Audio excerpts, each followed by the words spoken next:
Yesterday, Vladimir Putin recognized two regions of Ukraine as independent states. And he bizarrely asserted that these regions are no longer part of Ukraine and their sovereign territory. To put it simply, Russia just announced that it is carving out a big chunk of Ukraine. Last night, Putin authorized Russian forces to deploy into these regions. Today, he asserted that these regions are actually extend deeper than the two areas he recognized, claiming large areas currently under the jurisdiction of the Ukraine government. He's setting up a rationale to take more territory by force, in my view. And if we listened to his speech last night, and many of you did, I know, he's setting up a rationale to go much further. This is the beginning of a Russian invasion of Ukraine, as he indicated and asked permission to be able to do from his Duma.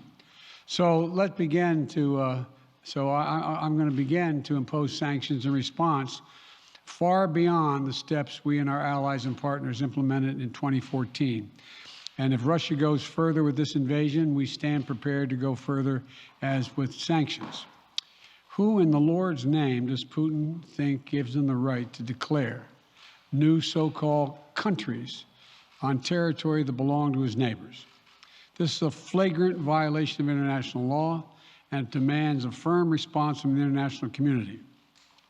Over the last few months, we've coordinated closely with our NATO allies and partners in Europe and around the world to prepare that response.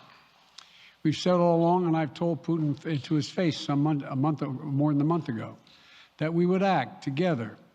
And the moment Russia moved against Ukraine, Russia has now undeniably moved against Ukraine by declaring these independent states. So today, I'm announcing the first tranche of sanctions to impose costs on Russia in response to their actions yesterday. These have been closely coordinated with our allies and partners, and will continue to escalate sanctions if Russia escalates. We're implementing full blocking sanctions on two large Russian financial institutions, VEB and their military bank. We're implementing comprehensive sanctions on Russian sovereign debt. That means we've cut off Russia's government from Western financing. It can no longer raise money from the West and cannot trade in its new debt on our markets or European markets either. Starting tomorrow and continuing in the days ahead, we'll also impose sanctions on Russia's elites and their family members. They share in the corrupt gains of the Kremlin policies and should share in the pain as well. And because of Russia's actions, we've worked with Germany to ensure Nord Stream 2 will not, as I promised, will not move forward.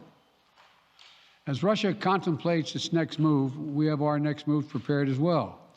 Russia will pay an even steeper price if it continues its aggression, including additional sanctions. The United States will continue to provide defensive assistance to Ukraine in the meantime, and will continue to reinforce and reassure our NATO allies. Today, in response to Russia's admission that it will not withdraw its forces from Belarus, I have authorized additional movements of U.S. forces and equipment already stationed in Europe to strengthen our Baltic allies, Estonia, Latvia, and Lithuania. Let me be clear, these are totally defensive moves on our part. We have no intention of fighting Russia. We want to send an unmistakable message, though, that the United States, together with our allies, will defend every inch of NATO territory and abide by the commitments we made to NATO. We still believe that Russia is poised to go much further in launching a massive military attack against Ukraine. Hope I'm wrong about that. Hope we're wrong about that. But Russia has only escalated its threat against the rest of Ukrainian territory, including major cities and including the capital city of Kyiv. There are still well over 150,000 Russian troops surrounding Ukraine. And as I said, Russian forces remain positioned in Belarus to attack Ukraine from the north, including warplanes and offensive missile systems. Russia's moved troops closer to Ukraine's border with Russia. Russia's naval vessels are maneuvering in the Black Sea to Ukraine's south, including amphibious assault ships, missile cruisers, and submarines. Russia's moved supplies of blood and medical equipment into position on their border.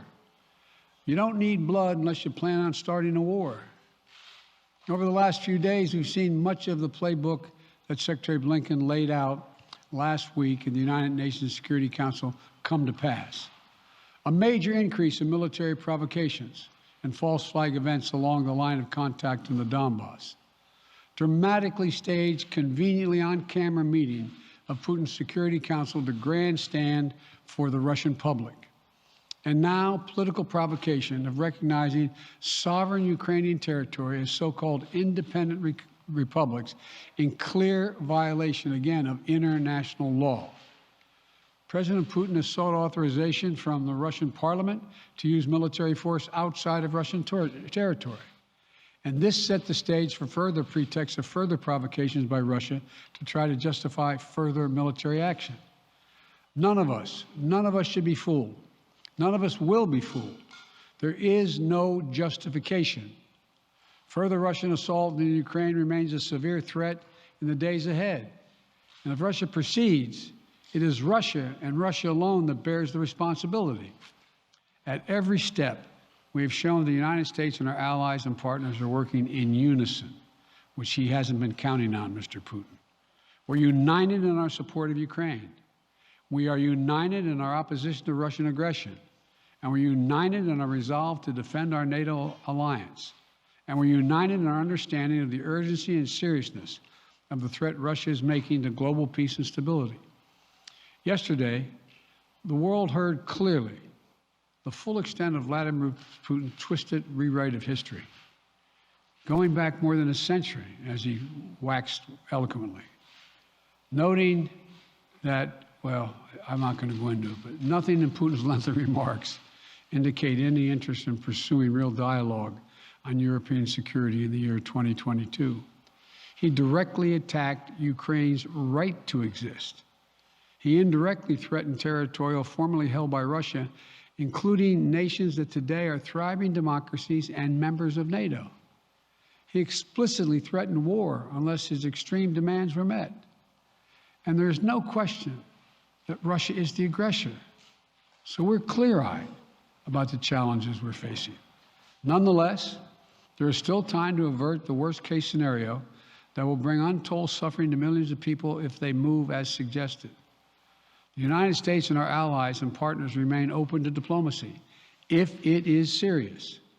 When all is said and done, we're going to judge Russia by its actions, not its words. And whatever Russia does next, we're ready to respond with unity, clarity, and conviction.